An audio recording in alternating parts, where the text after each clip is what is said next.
Today we are going to study about sulfuric acid, chapter 7D, sulfuric acid.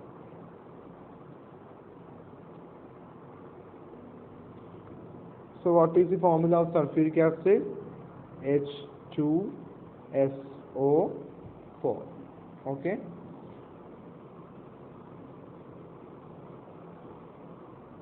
Take your text, first page.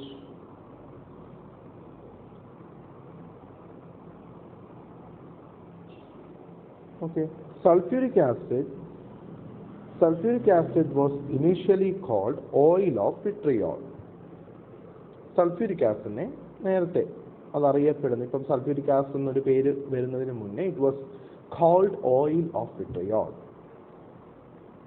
അത് മാത്രമേ ഉള്ളൂ അവിടെ. അത് ഒരു ഗ്രീൻ വിട്രിയോളിനെ ഡിസ്റ്റിൽ ചെയ്തിട്ടാണ് നമ്മൾ ആ ഓയിൽ ഓഫ് വിട്രിയോൾ എന്ന് പറയുന്ന ഇപ്പോഴത്തെ സൾഫ്യൂരിക് ആസിഡിനെ നേരത്തെ പ്രിപ്പയർ ചെയ്തിരുന്നത് അങ്ങനെയായിരുന്നു. Green vitriol I think you have studied it in 9th standard. അപ്പോൾ അങ്ങനെയായിരുന്നു നമ്മൾ ഓയിൽ ഓഫ് വിട്രിയോൾ എന്ന് പറയുന്ന സൾഫ്യൂരിക് ആസിഡ് നമ്മൾ നേരത്തെ ഫോം ചെയ്തിരുന്നത്. ആ ഒരു പേജിൽ നമുക്കത് മാത്രം പഠിച്ചാൽ മതി. അപ്പം നിങ്ങളത് നോട്ടിലും ഫസ്റ്റ് ഇപ്പോൾ സൾഫ്യൂരിക് ആസിഡ് എന്ന് കൊടുത്തിട്ട് sulphuric acid was initially called oil of vitriol അത് കൊടുക്കുക. ബോർഡ് എക്സാം പോയിന്റ് ഓഫ് വ്യൂവിൽ I don't think it's much important. പക്ഷേ ചില ഇപ്പോൾ ടേം എക്സാംസിനോ അല്ലെങ്കിൽ മിഡ് ടേം എക്സാംസിനോ ഒക്കെ അവർക്ക് ഇതുപോലത്തെ ക്വസ്റ്റ്യൻസ് ഒക്കെ ഇടാം. ബാക്കി ജനറൽ മെത്തേഡ്സ് ഓഫ് പ്രിപ്പറേഷൻ ഒന്നും അത്രയും ഇമ്പോർട്ടൻ്റ് ആയിട്ട് തോന്നുന്നില്ല. ഇതിനകത്ത് ഇമ്പോർട്ടൻ്റ് ആയിട്ടുള്ള ഇക്വേഷൻസ് ഒക്കെ നമ്മൾ മറ്റ് ചാപ്റ്റേഴ്സിലൊക്കെ പഠിക്കുന്നതാണ്. സോ ഇവിടെ അതിൻ്റെ ആവശ്യം ഇല്ല. So we can move on to the next page.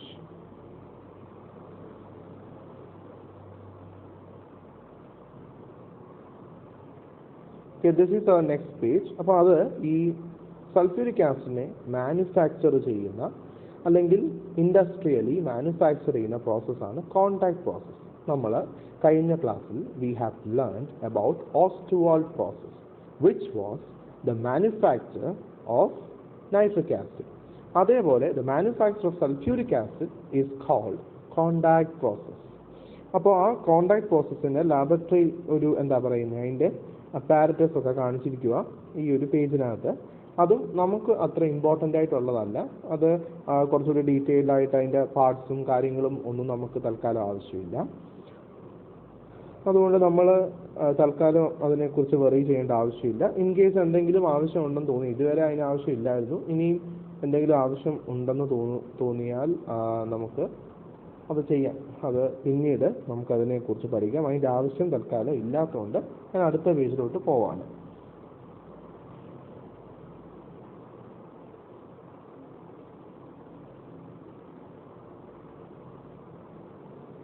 Okay, ഇതാണ് ഏറ്റവും ഇമ്പോർട്ടൻ്റ് ആയിട്ടുള്ള കാര്യം. അതായത് I think it's very usual that there will be some questions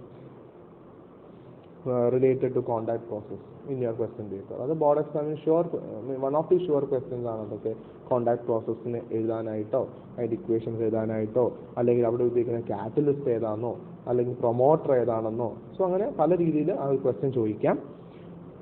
okay, അപ്പം നമ്മൾ സെയിം ആസ് ഓസ്റ്റ്വാൾഡ് പ്രോസസ് ഇവിടെയും 3 ചേംബേഴ്സിലാണ് ഈ റിയാക്ഷൻസ് ഒക്കെ നടക്കുന്നത്. 3 സ്റ്റെപ്സിലാണ് റിയാക്ഷൻ നടക്കുന്നത്. സ്റ്റെപ്പ് 1 നോക്കൂ. സ്റ്റെപ്പ് 1 നമുക്ക് എന്താണ് ഇവിടെ ചേംബർ സൾഫർ അല്ലെങ്കിൽ പൈറൈഡ് ബേണർ, അതാണ് ആ ചേംബറിലാണ് ഫസ്റ്റ് സ്റ്റെപ്പ് അല്ലെങ്കിൽ ഫസ്റ്റ് റിയാക്ഷൻ നടക്കുന്നത്. അപ്പോൾ ഒന്നാമത്തെ റിയാക്ഷൻ എന്ന് പറയുന്നത് we have to produce sulphur dioxide. Sulphur ഡയോക്സൈഡിനെ പ്രിപ്പയർ ചെയ്യുക എന്നതാണ് ഫസ്റ്റ് സ്റ്റെപ്പ് എന്ന് പറയുന്നത്. So you can prepare sulphur dioxide either from sulphur or from iron pyrite. പക്ഷേ നമുക്ക് ഈസി ആയിട്ടുള്ളത് സൾഫറിൽ നിന്നുള്ള എഴുതാനാണ് ഈസി. S+O2 SO2, അതായത് നമ്മൾ ബേൺ ചെയ്യുകയാണ്, സൾഫറിനെ ബേൺ ചെയ്യുന്നു.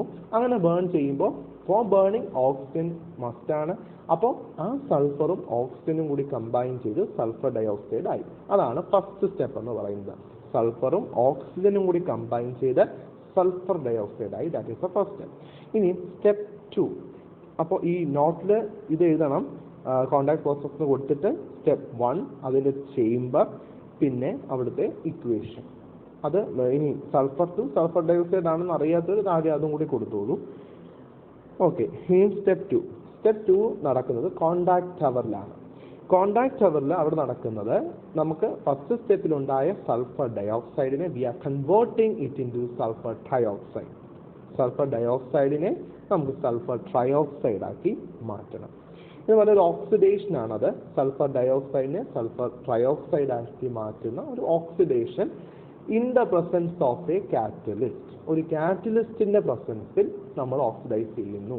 And here the catalyst uses vanadium pentoxide. അല്ലേ, ഇവിടെ ഉപയോഗിച്ചിരിക്കുന്ന കാറ്റലിസ്റ്റ് എന്ന് പറയുന്നത് വനേഡിയം പെന്റോക്സൈഡ് ആണ്. അപ്പൊ നോക്കിയേ, ആ equation 2SO2 plus O2 in the presence of vanadium pentoxide, 450 to 500 degrees Celsius temperature, 1 to 2 atmosphere pressure. ഇത്രയും കാര്യങ്ങൾ, only in that condition this reaction would happen, and if you're changing the condition then this reaction would never occur. അപ്പോൾ അതുകൊണ്ട് conditions are very important. എപ്പോഴും ഞാൻ പറയുന്നതാണ്, when you write equations, if there is no condition then it makes no sense. അപ്പോൾ അത് എന്തായിരിക്കും, 0 mark ആയിരിക്കും നമുക്ക് കിട്ടുക. അപ്പോൾ 2SO2 plus O2 ഇതിന്റെ presence, vanadium പെന്റോക്സൈഡിന്റെ പ്രസൻസിൽ 450 to 500 degrees Celsius temperature, 1 to 2 atmosphere pressure, we will be getting 2SO3, that is sulfur trioxide അവിടെ form ചെയ്തു. അതാണ് സെക്കൻഡ് സ്റ്റെപ്പ്. ഇനി അപ്പോൾ അവിടെ നോട്ടിൽ എഴുതുമ്പോൾ ചേംബർ എഴുതണം, കൺവേർഷൻ എഴുതണം. ആ കൺവേർഷൻ എഴുതുമ്പോൾ തന്നെ അതിനകത്ത് കാറ്റലിസ്റ്റ് എല്ലാം ഉണ്ടല്ലോ, ഇക്വേഷനകത്ത് എല്ലാം ഉണ്ട്. അപ്പോൾ അതുകൊണ്ട് സെപ്പറേറ്റ് ആയിട്ട് എഴുതണമെന്നില്ല, ആ ഇക്വേഷൻ കൃത്യമായി എഴുതിയാൽ മതി. Step 3 absorption tower. അബ്സോർപ്ഷൻ ടവറിലാണ് സ്റ്റെപ്പ് 3 നടക്കുന്നത്, അബ്സോർപ്ഷൻ ടവർ. അപ്പോൾ അവിടെ നടക്കുന്നത് പറഞ്ഞാൽ നമുക്കിപ്പോൾ സൾഫർ ട്രയോക്സൈഡ് ഉണ്ടായി, സെക്കൻഡ് സ്റ്റെപ്പിൽ സൾഫർ ട്രയോക്സൈഡ് ഉണ്ടായി. ഈ സൾഫർ ട്രയോക്സൈഡിനെ നമ്മൾ സൾഫ്യൂരിക് ആസിഡിൽ മിക്സ് ചെയ്യും, ട്രീറ്റ് ചെയ്യും. അതിന് റീസൺ ഉണ്ട്, അത് നമ്മൾ കുറച്ച് ഡിസ്കസ് ചെയ്യും. എന്തുകൊണ്ട് നമ്മൾ സൾഫ്യൂരിക് ആസിഡ് ഒരു സ്മോൾ ക്വാണ്ടിറ്റി ആണെങ്കിൽ പോലും why we have taken sulphuric acid എന്നൊരു ക്വസ്റ്റ്യൻ ഉണ്ട്. We are preparing sulphuric acid and we are adding sulphuric acid to. So അതിനൊരു റീസൺ ഉണ്ട്, നമുക്ക് പിന്നെ പറയാം. അപ്പം ഈ സൾഫർ ട്രയോക്സൈഡും ഒരു കുറച്ച് സൾഫ്യൂരിക് ആസിഡ് കൂടി കമ്പൈൻ ചെയ്യുക. അങ്ങനെ കമ്പൈൻ ചെയ്യുമ്പോൾ നമുക്ക് പൈറോ സൾഫ്യൂരിക് ആസിഡ് അല്ലെങ്കിൽ ഒലിയം എന്ന് പറയുന്ന H2S2O7 നമുക്ക് കിട്ടും. നോക്കിയേ, SO3 plus H2SO4 gives H2S2O7. അത് കഴിഞ്ഞിട്ട് എന്താണ്, ഈ ഒലിയത്തെ നമ്മൾ ഡൈല്യൂഷൻ ടാങ്ക്, ഡൈല്യൂഷൻ എന്ന് പറഞ്ഞാൽ എന്താണ്, ഡൈല്യൂട്ട് ചെയ്യുക വാട്ടറിനകത്ത് അല്ലേ. ഈ ഉണ്ടായ oleum when treated with water, അത് വാട്ടർ വെച്ച് ട്രീറ്റ് ചെയ്യുമ്പോൾ we be getting that sulphuric acid. അപ്പോൾ നമുക്ക് കണ്ടോ, H2S2O7 plus H2O gives 2H2SO4, നമുക്ക് സൾഫ്യൂരിക് ആസിഡ് കിട്ടും. അപ്പോൾ അങ്ങനെ 3 സ്റ്റെപ്പായിട്ടാണ് നടക്കുന്നത്. സ്റ്റെപ്പ് 1 എവിടെയാണ് സൾഫർ ഓർ പൈറൈറ്റ് ബേണർ, എന്നിട്ട് അതിൻ്റെ ഇക്വേഷൻ എഴുതണം, ഇതൊക്കെ നോട്ടി കാണണം. സ്റ്റെപ്പ് 2 അതിൻ്റെ ചേംബർ, കോണ്ടാക്ട് ടവർ, അവിടുത്തെ equation. Step 3 absorption tower, 2 equation. First step എന്ന് പറയുന്നത് എന്താണ്, ഈ സൾഫർ ട്രയോക്സൈഡിനെ സൾഫ്യൂരിക് ആസിഡുമായിട്ട് ട്രീറ്റ് ചെയ്യുമ്പോൾ ഒലിയം അല്ലെങ്കിൽ പൈറോ സൾഫ്യൂരിക് ആസിഡ് കിട്ടുന്നു. ആ പൈറോ സൾഫ്യൂരിക് ആസിഡ് വാട്ടറുമായി കമ്പൈൻ ചെയ്ത് സൾഫ്യൂരിക് ആസിഡ് നമുക്ക് തരും. സോ അതാണ് കോണ്ടാക്ട് പ്രോസസ്. ഓക്കെ, അത് അത്രയും നോട്ടിൽ എഴുതിയിരിക്കണം. പിന്നെ ഇവിടെ ഉപയോഗിക്കുന്ന പ്രൊമോട്ടർ പൊട്ടാസ്യം ഓക്സൈഡ് ആണ്, അത് കുഴപ്പമില്ല, നെക്സ്റ്റ് പേജ് നമ്മൾ പറയേ. Okay, so moving on to the next page.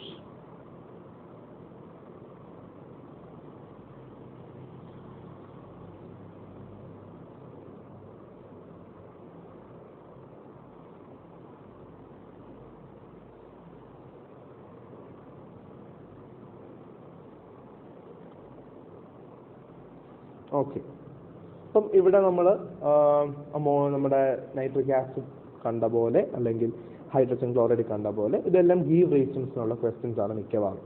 അപ്പം നിങ്ങളത് നോട്ടിൽ കൊടുക്കുമ്പോഴും അങ്ങനെ തന്നെ കൊടുക്കുക, ഗീവ് റീസൺ. അത് ഞാൻ ഓരോന്നും പറയാം. ഓക്കെ, ഫസ്റ്റ് പറയുന്നത് സൾഫർ ഓർ പൈറേറ്റ് ബർണറിൽ നടക്കുന്ന കാര്യമാണ്. അവിടെ ഒരു ചെറിയൊരു ഒബ്സർവേഷൻ ഉള്ള പോസിബിലിറ്റി ഉണ്ട്, ഒരു ഒബ്സർവേഷൻ ഉള്ള ക്വസ്റ്റിന് പോസിബിലിറ്റി ഉണ്ട്. അതായത് സൾഫർ ഈ എയറിൽ ബേൺ ചെയ്യുക എന്ന് പറയുമ്പോൾ ഓക്സിജന്റെ പ്രസൻസിൽ സൾഫർ ബേൺ ചെയ്തപ്പോഴാണ് it got sulphur dioxide in the first step. അപ്പോൾ അവിടെ what will you observe? A pale blue flame forming sulphur dioxide and traces of sulphur trioxide. അവിടെ നമുക്ക് കിട്ടുന്നത് ഒരു പെയിൽ ബ്ലൂ ഫ്ലെയിം കിട്ടും. Will get a pale blue flame കിട്ടും. ആ pale blue flame എന്ന് പറയുന്നത് അതിനകത്ത് സൾഫർ ഡയോക്സൈഡ് ഉണ്ട്, ട്രേസസ് ഓഫ്, അതായത് വളരെ കുറച്ച് ക്വാണ്ടിറ്റിയിൽ ആരുമുണ്ട്, സൾഫർ ട്രയോക്സൈഡും ഉണ്ട്. അപ്പോൾ അതുകൊണ്ടാണ് നമുക്ക് പെയിൽ ബ്ലൂ ഫ്ലെയിം കിട്ടുന്നത്. അപ്പോൾ അതിനെ നമ്മൾ എഴുതേണ്ടത് ഒരു observation. What will you observe? Question ഇങ്ങനെ എഴുതുക, what will you observe when sulfur is burned in air? എന്നിട്ട് ഉത്തരം എന്താ എഴുതുക? It burns with a pale blue flame forming sulfur dioxide and traces of sulfur trioxide. അത് അത്ര എഴുതിയില്ലെങ്കിൽ പോലും ആ കളർ ഒബ്സർവേഷൻ എന്ന് പറയും ഇസ് മെന്റ് ഫോർ കളർ. അപ്പോൾ പെയിൽ ബ്ലൂ ഫ്ലെയിം അത് എന്ത് ചെയ്യുന്നു? ബേൺ ചെയ്യുന്നു. അതാണ് ഒബ്സർവേഷൻ ആയിട്ട് നോട്ടിൽ എഴുതേണ്ടത്. ഈ രണ്ടാമത്തെ പ്യൂരിഫിക്കേഷൻ യൂണിറ്റിന് അപ്പം എന്തൊക്കെയാണ് ഇമ്പ്യൂരിറ്റീസ് എന്ന് നമുക്കറിയണം. എന്താണ് ഇവിടെ വരുന്ന ഇമ്പ്യൂരിറ്റീസ്? ഇമ്പ്യൂരിറ്റി എന്ന് പറയുന്നത് മിക്കവാറും ഡസ്റ്റ് പാർട്ടിക്കിൾസ്, അത് ഒരു കോമൺ ആയിട്ടുള്ള ഇമ്പ്യൂരിറ്റിയാണ്. അതുപോലെ ആഴ്സീനിയസ് ഓക്സൈഡ്. ആഴ്സീനിയസ് ഓക്സൈഡ് ഒരു ഇതിൽ ഏറ്റവും കൂടുതൽ കാണുന്ന ഒരു അങ്ങനെയല്ല, ഏറ്റവും കൂടുതൽ കാണുന്ന ഒരു ഇമ്പ്യൂരിറ്റിയാണ് എന്ത്? ആഴ്സീനിയസ് ഓക്സൈഡ്. അപ്പോൾ ഇമ്പ്യൂരിറ്റി ഏതാണ് എന്നൊന്ന് അതും നോട്ടിൽ എഴുതിക്കണം. ഇമ്പ്യൂരിറ്റി ഇതിനകത്ത് കാണുന്ന ഇമ്പ്യൂരിറ്റി എന്ന് പറയുന്ന ആഴ്സീനിയസ് ഓക്സൈഡ് ആണ്. ഇനി ഈ ഇമ്പ്യൂരിറ്റിയെ റിമൂവ് ചെയ്യണോ വേണ്ടയോ? ഇമ്പ്യൂരിറ്റിയെ എന്തായാലും റിമൂവ് ചെയ്യണം, അല്ലേ? Because if there is N impurity it will reduce the efficiency of the catalyst. അതാണ് പ്രശ്നം. നമുക്ക് ഒരു റിയാക്ഷനകത്ത് ഒരു ഇമ്പ്യൂരിറ്റി ഉണ്ടെങ്കിൽ ആ ഇമ്പ്യൂരിറ്റി നമ്മളിപ്പോൾ ഇവിടെ ഉപയോഗിക്കുന്ന വനേഡിയം പെന്റോക്സൈഡ് ആണ്. ആ റേറ്റ് ഓഫ് ദ റിയാക്ഷനെ ഇൻക്രീസ് ചെയ്യാൻ വേണ്ടിയിട്ടാണ് നമ്മൾ കാറ്റലിസ്റ്റ് ഉപയോഗിക്കുന്നത്. ഇമ്പ്യൂരിറ്റി ഉണ്ടെങ്കിൽ ഈ ഇമ്പ്യൂരിറ്റി കാറ്റലിസ്റ്റിനെ എന്ത് ചെയ്യും? അതിനെ അഫക്റ്റ് ചെയ്യും, അതായത് അതിൻ്റെ എഫിഷ്യൻസിയെ കുറയ്ക്കും. If the efficiency of catalyst decrease, then the rate of reaction will be affected badly, the yield of product will be affected badly എന്ന് പറയാം. എല്ലാ ഹോൾ റിയാക്ഷനെ അത് അഫക്റ്റ് ചെയ്യും. അപ്പോൾ കാറ്റലിസ്റ്റിനെ പോയിസൺ ചെയ്യും എന്ന് നമ്മൾ അതിനെ ഒരു കെമിക്കൽ നമ്മൾ അങ്ങനെ പറയുക, കാറ്റലിസ്റ്റിനെ പോയിസൺ ചെയ്യും. പോയിസൺ ചെയ്യുക എന്ന് പറഞ്ഞാൽ അത് കാറ്റലിസ്റ്റിന്റെ എഫിഷ്യൻസിയെ കുറയ്ക്കും. അപ്പോൾ അതുകൊണ്ട് തന്നെ we have to remove impurities. Okay, അപ്പോൾ അതൊരു ക്വസ്റ്റ്യൻ ആയിട്ട് ഇരിക്കണം. Why there is a need for removing impurities? എന്തുകൊണ്ടാണ്? അത് കാറ്റലിസ്റ്റിനെ പോയിസൺ ചെയ്യും, റിയാക്ഷൻ്റെ എഫിഷ്യൻസിയെ കുറയ്ക്കും. അതുകൊണ്ട് നമുക്കതിനെ റിമൂവ് ചെയ്യണം. അത് ഇവിടുത്തെ രണ്ടാമത്തെ ക്വസ്റ്റ്യൻ ആണ് അത്. ഇനി പിന്നെ ഉള്ളത് വനേഡിയം പെന്റോക്സൈഡ്. അതാണ് കോണ്ടാക്ട് പോലുള്ള കാര്യങ്ങളൊന്നും വലിയ കാര്യങ്ങളൊന്നും ഇല്ലത്. പിന്നുള്ളത് വനേഡിയം പെന്റോക്സൈഡ്. അതാണ് അടുത്ത question. Why vanadium pentoxide is used as a catalyst here? എന്തുകൊണ്ടാണ് വനേഡിയം പെന്റോക്സൈഡ് തന്നെ നമ്മൾ ഈ റിയാക്ഷന് കാറ്റലിസ്റ്റ് ആയിട്ട് ഉപയോഗിച്ചത്? അപ്പോൾ അതിൻ്റെ റീസൺ ആയിട്ട് ഇത്ര എഴുതിയാൽ മതി. It is cheaper. ചീപ്പർ എന്ന് പറയുമ്പോൾ അത് കോസ്റ്റ് എഫക്റ്റീവ് ആണ്, കോസ്റ്റ് കുറവാണ്. And less easily poisoned. അതായത് കുറച്ച് ഇപ്പം നമ്മൾ ആഴ്സീനിയസ് ഓക്സൈഡിനൊക്കെ റിമൂവ് ചെയ്യുന്നുണ്ടെങ്കിൽ പോലും എന്തെങ്കിലും 99% ഇമ്പ്യൂരിറ്റീസും നമുക്ക് റിമൂവ് ചെയ്യാൻ ചിലപ്പം പറ്റിയേക്കാം. ഒരു 1% ഇമ്പ്യൂരിറ്റി ചിലപ്പം അപ്പോഴും കാണും. അപ്പോൾ ലെസ് ഈസിലി പോയിസൺഡ് എന്ന് പറഞ്ഞാൽ അങ്ങനെ ഒന്നും അതിനെ എന്ത് ചെയ്യാൻ പറ്റില്ല, അതിനെ പോയിസൺ ചെയ്യാനുള്ള പ്രോബബിലിറ്റി കുറവാണ്. ലെസ് ഈസിലി പോയിസൺ, പെട്ടെന്ന് അങ്ങനെ ഇമ്പ്യൂരിറ്റീസിന് വന്ന് പോയിസൺ ചെയ്യാനായിട്ട് പറ്റത്തില്ല. ആരെ? വനേഡിയം പെന്റോക്സൈഡിന്. അപ്പോൾ ആ രണ്ട് റീസൺസ് ആണ് എഴുതേണ്ടത്. അത് ചീപ്പാണ്, അതുപോലെ ലെസ് ഈസിലി പോയിസൺഡ് ആണ്. അപ്പോൾ അത് നോട്ട് എഴുതണം. It is cheap and less easily poisoned. അപ്പോൾ അതുകൊണ്ടാണ് വനേഡിയം പെന്റോക്സൈഡ് നമ്മൾ അവിടെ ഉപയോഗിക്കുന്നത്. അടുത്ത് പ്രൊമോട്ടർ യൂസ്ഡ് എന്നുമ്പേ പറഞ്ഞു. ഇവിടെ ഒരു അതായത് പ്രൊമോട്ടർ എന്ന് പറയുമ്പോൾ വേർഡിൽ തന്നെയുണ്ട്. What is promoter? Something it promotes, അല്ലേ? അതായത് ഇവിടെ കാറ്റലിസ്റ്റ് എന്താണ്? Catalyst we know for what purpose we are using catalyst. അപ്പോൾ ഈ കാറ്റലിസ്റ്റിന്റെ എഫിഷ്യൻസിയെ ഇൻക്രീസ് ചെയ്യാൻ വേണ്ടി നമ്മൾ ഉപയോഗിക്കുന്നതാണ് പ്രൊമോട്ടർ. ഓക്കെ, അപ്പോൾ ഇവിടെ ഉപയോഗിച്ചിരിക്കുന്ന പ്രൊമോട്ടർ എന്ന് പറയുന്നത് പൊട്ടാസ്യം ഓക്സൈഡ് ആണ് ഇവിടെ ഉപയോഗിച്ചിരിക്കുന്ന promoter. Promoter okay, potassium oxide അതിൻ്റെ ഫോർമുല K2O, അതാണ് പൊട്ടാസ്യം ഓക്സൈഡിൻ്റെ ഫോർമുല. ഇനി അടുത്തത് catalyst is only initially heated എന്ന് പറയുന്നുണ്ട്. ഇതേ കാര്യം നമ്മൾ നൈട്രിക് ആസിഡിനകത്ത് പഠിച്ചതാണ്. കാറ്റലിസ്റ്റിനെ ഇനീഷ്യലി ഹീറ്റ് ചെയ്യേണ്ടിയേ വരുന്നുള്ളൂ. കാരണം അതിനുള്ള റീസൺ എന്ന് പറയുന്നത് നമ്മുടെ ഇക്വേഷനകത്ത് തന്നെ ഉണ്ട്. അതായത് നമ്മുടെ ഈ ഇക്വേഷനകത്ത് 2SO2 + O2 gives 2SO3. അവിടെ 2SO3 + ഡെൽറ്റ എന്നാണ് ആ ഇക്വേഷൻ അകത്ത് നമ്മൾ എഴുതുന്നത്. ഓക്കെ, ഞാൻ കാണിക്കാം. നമ്മുടെ സെക്കൻഡ് സ്റ്റെപ്പിലെ ഇക്വേഷൻ എന്ന് പറഞ്ഞാൽ 2SO2 + O2 gives 2SO3 + del അല്ലേ. വനേഡിയം പെൻറ്റോക്സൈഡ് ഉണ്ട്, ടെമ്പറേച്ചർ ഓഫ് അല്ലേ 450 ഡിഗ്രി ടു 500 ഉണ്ട്, 1 to 2 അറ്റ്മോസ്ഫിയർ ഉണ്ട്. ഓക്കെ ഉണ്ട്. ഞാനിത് പറയാൻ വെച്ച് ഡെൽ എന്ന് പറഞ്ഞാൽ അതിൻ്റെ റെപ്രസെൻ്റ് ചെയ്യുന്നതാണ്. എന്തിനെ റെപ്രസെൻ്റ് ചെയ്യുന്നു? It is representing an exothermic അല്ലേ റിയാക്ഷൻ. എന്താണ് എക്സോതെർമിക് റിയാക്ഷൻ എന്നറിയാമല്ലോ. അവിടെ ഹീറ്റ് എനർജിയെ റിലീസ് ചെയ്യുന്നുണ്ട്. അതുകൊണ്ടാണ് നമ്മളിവിടെ പറഞ്ഞത് catalyst is only initially heated. കാറ്റലിസ്റ്റിനെ ആദ്യം ഒന്ന് ഹീറ്റ് ചെയ്യുന്നതേ ഉള്ളൂ. ആ റിയാക്ഷൻ നടന്നു പോകുന്നത് നമ്മൾ ഇനിയും അതിനെ ഹീറ്റ് ചെയ്യേണ്ട ആവശ്യം വരുന്നില്ല. കാരണം എത്ര ഹീറ്റാണോ അതിന് വേണ്ടത് ആ ഹീറ്റ് പ്രൊവൈഡ് ചെയ്യാൻ വേണ്ടി ഈ റിയാക്ഷനിൽ നിന്ന് തന്നെ ഹീറ്റ് എനർജി റിലീസ് ചെയ്യുന്നുണ്ട്. Because it's an exothermic reaction. അതുകൊണ്ട് കാറ്റലിസ്റ്റിനെ നമുക്ക് ഇനീഷ്യലി ഒന്ന് ഹീറ്റ് ചെയ്ത് കൊടുത്താൽ മതി. അതാണ് അതിൻ്റെ reason. Because it is N exothermic reaction, heat energy is being released. അത് ആ റീസണായിട്ട് അങ്ങനെ കൊടുത്തോളൂ. അത്രയും റീസൺ കൊടുത്താൽ മതി. ഓക്കെ, ലാസ്റ്റ് പേജിലോട്ട് നമുക്ക് പോകാം.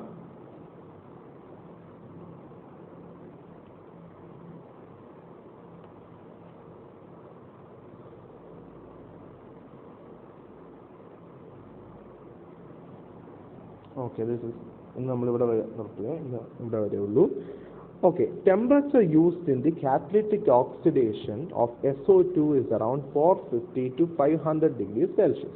അതായത് we are here using an optimum temperature. അതായത് 450 to 500 എന്ന് പറഞ്ഞാൽ it is not very high temperature, it is not very low temperature, but an optimum temperature. And why we are using an optimum temperature here? അതാണ് നമ്മുടെ question. എന്തുകൊണ്ട് നമ്മൾ ഈ optimum temperature ഇവിടെ ഉപയോഗിക്കുന്നു നോക്കാം. അതായത് നമ്മൾ ആദ്യമേ മുമ്പേ പറഞ്ഞു this reaction is an exothermic reaction and heat energy is being released. അല്ലേ, exothermic reaction ആണ്, ഹീറ്റ് എനർജി റിലീസ് ചെയ്യുന്നുമുണ്ട്. അത് നമ്മൾ പറഞ്ഞു കഴിഞ്ഞു. അപ്പം ഈ ഓൾറെഡി ഹീറ്റ് എനർജി റിലീസ് ചെയ്യുന്നത് കൊണ്ട് തന്നെ there is no need to provide large amount of temperature for the reaction to happen. അല്ലേ, ആ റിയാക്ഷൻ നടക്കാൻ വേണ്ടി നമുക്ക് ഒരുപാട് ടെമ്പറേച്ചർ പ്രൊവൈഡ് ചെയ്യേണ്ട ആവശ്യം വരുന്നില്ല. Because it's an exothermic reaction.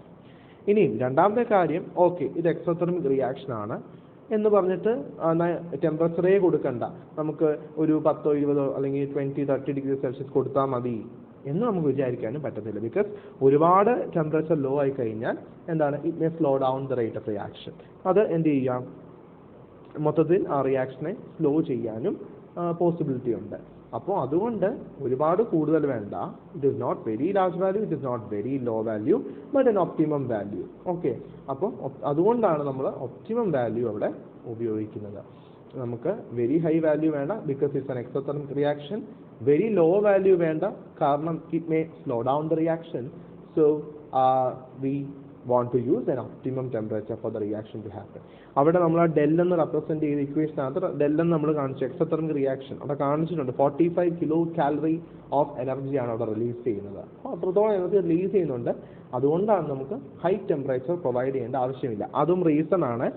Question ഇങ്ങനെ കൊടുക്കുക, the temperature used in the catalytic oxidation of SO2 is around 450, അല്ലെങ്കിൽ അങ്ങനെ കൊടുക്കുക, അല്ലെങ്കിൽ ഇങ്ങനെ കൊടുക്കുക, why an optimum temperature is used in contact process. എന്തുകൊണ്ട് ഒപ്റ്റിമം ടെമ്പറേച്ചർ ഉപയോഗിക്കുന്നു എന്നിട്ട് റീസൺ കൊടുക്കുക. അവിടെ കൊടുത്തിട്ടുണ്ട് it is N exothermic reaction അല്ലേ, അതൊരു എക്സോതെർമിക് റിയാക്ഷൻ ആണ്. Therefore there is no need to provide much temperature. Then but if you are providing very low temperature, it may slow down the reaction. Therefore we are giving an optimum temperature for the reaction to occur. That is what is all about the temperature. And then we are moving on to the pressure. 1 to 2 atmosphere pressure. And why 1 to 2 atmosphere pressure? ഇനി ഈ equation അത് നോക്കണം. അത് നമ്മൾ ലെ-ഷാർലിയസ് principle, അത് മുകളിലും പറയുന്ന ലെ-ഷാർലിയസ് principle, അത് നമുക്ക് +1 പഠിക്കുമ്പോഴത്തേനും അത് പഠിക്കുന്നുള്ളൂ. അപ്പോൾ നിങ്ങൾ തൽക്കാലം ആ ഒരു ടേമിനെ അങ്ങനെ അറിയേണ്ട ആവശ്യമില്ല, എന്നാലും കാര്യം മനസ്സിലാക്കുക. നമ്മുടെ ഇക്വേഷനകത്ത് 2SO2 + O2 gives 2SO3 അല്ലേ. അതായത് അവിടെ നമ്മൾ ഈ നമ്പർ നോക്കിക്കഴിഞ്ഞാൽ ഇവിടെ കാണിച്ചിട്ടുണ്ടല്ലോ, നോക്കുക 2 വോളിയം 1 വോളിയം എന്ന് പറയും. മൊത്തം 3 വോളിയംസ് ഉണ്ട്. 3 വോളിയംസ് ഉണ്ട്. Reactance 3 volume. ഇനി പ്രോഡക്റ്റിലേക്ക് നോക്കുമ്പോൾ അവിടെ 2 വോളിയമേ ഉള്ളൂ. അതായത് നമ്പർ എന്ത് ചെയ്യുന്നുണ്ട്, നമ്പർ കുറയുന്നുണ്ട്. നമ്പർ ഓഫ് മോൾസ്, അതായത് വോളിയം എന്ത് ചെയ്യുന്നുണ്ട്, കുറയുന്നുണ്ട്.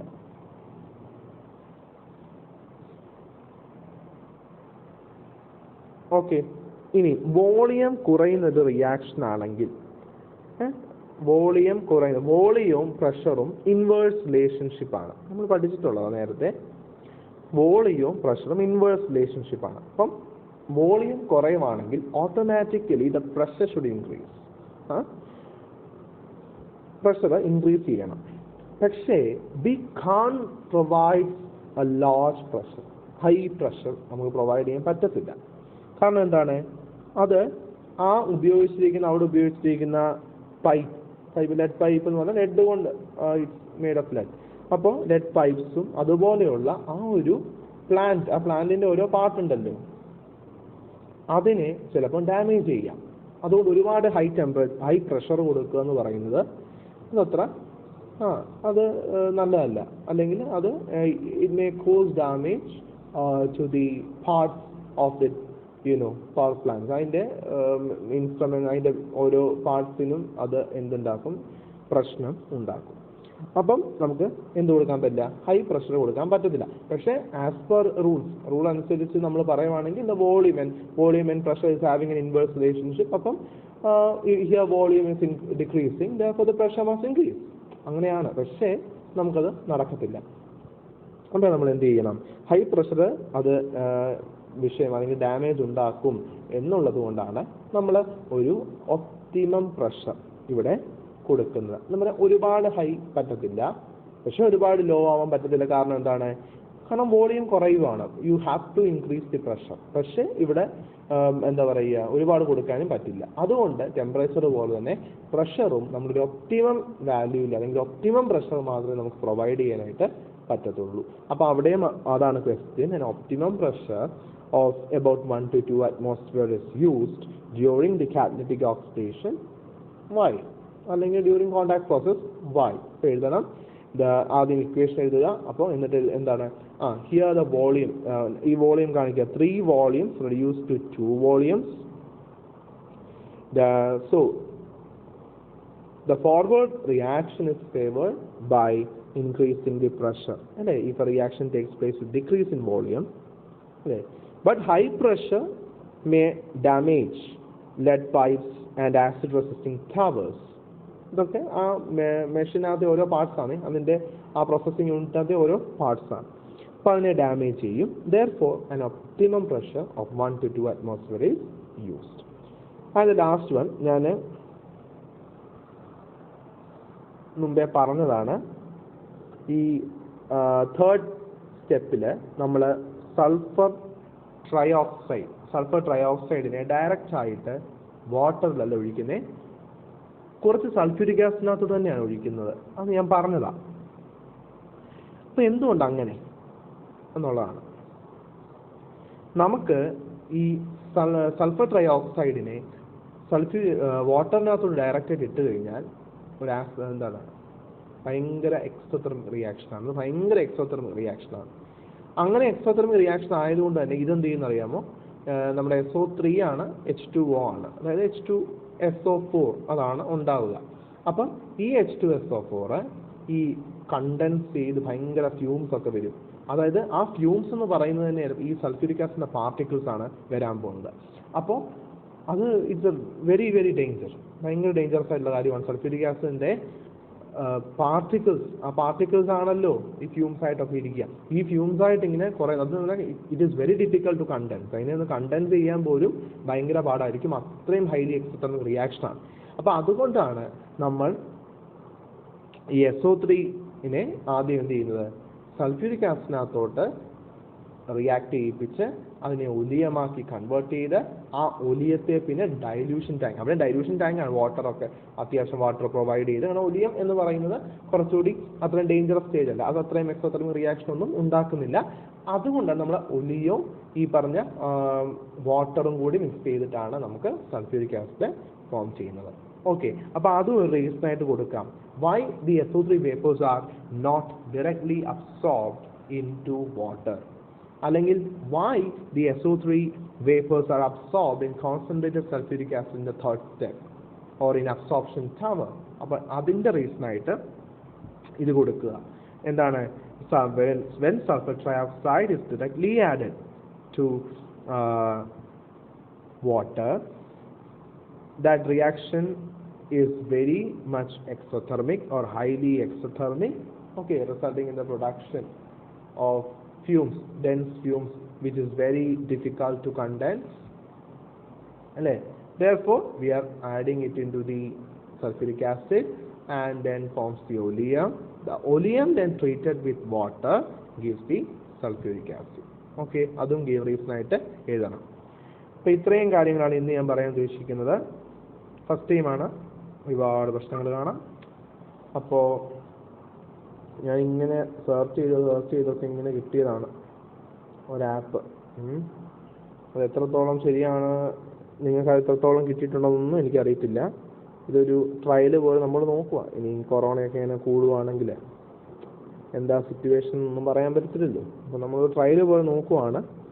ഡൗട്ട് ഉണ്ടെങ്കിൽ വാട്സപ്പിലോ ഫോണിലോ ഇൻസ്റ്റയിലോ ഫേസ്ബുക്കിലോ എവിടെയാണെന്ന് വെച്ചാൽ വാ ഒന്ന് ചോദിക്കുക. നോട്ട്സ് കംപ്ലീറ്റ് അയക്കണം. ഞാൻ എവിടെയൊക്കെ ക്വസ്റ്റ്യൻ ഉണ്ട്, എവിടെയൊക്കെ ആൻസർ ഉണ്ടെന്ന് പറഞ്ഞാൽ പോയേക്കുന്നത്. ശ്രദ്ധിച്ച് കേട്ട് അതനുസരിച്ച് you have to write the notes. Okay, അതിലെന്തെങ്കിലും ഡൗട്ട് ഉണ്ടെങ്കിൽ വിളിച്ചാൽ മതി, ഞാൻ പറയാം എന്തൊക്കെ എഴുതേണ്ടതെന്ന് ഞാൻ പറയാം. അപ്പോൾ ഓക്കെ, ബൈ. അപ്പം നോക്കട്ടെ, നാളെ മിക്കവാറും ഇങ്ങനെ തന്നെ ആയിരിക്കും ക്ലാസ് പോകുന്നത്. നാളെയും ഇതുപോലത്തെ രീതിയിലായിരിക്കും പോകുന്നത്. എന്തായാലും നിങ്ങൾ ഇത് കണ്ടു കഴിഞ്ഞിട്ട് എന്നോട് കൃത്യമായിട്ടൊന്ന് പറയണം, എങ്ങനെയുണ്ടോ, മനസ്സിലാവുന്നുണ്ടോ, കേൾക്കുന്നുണ്ടോ, ശബ്ദം മതിയോ, എന്താ പറയുന്നത്, പിന്നെ എന്തെങ്കിലും ടെക്നിക്കാലിറ്റീസ് എന്തെങ്കിലുമൊക്കെ ഉണ്ടെങ്കിൽ പറയണം. അതനുസരിച്ചിട്ട് നമുക്കത് ഇമ്പ്രൂവ് ചെയ്യാൻ നോക്കാം. അപ്പോൾ ഓക്കെ, എല്ലാവരും നോട്ട് എഴുതിയിട്ട് നോട്ട് എനിക്ക് സെൻഡ് ചെയ്ത് തരണം കേട്ടോ. ശരി, അപ്പോൾ ബൈ.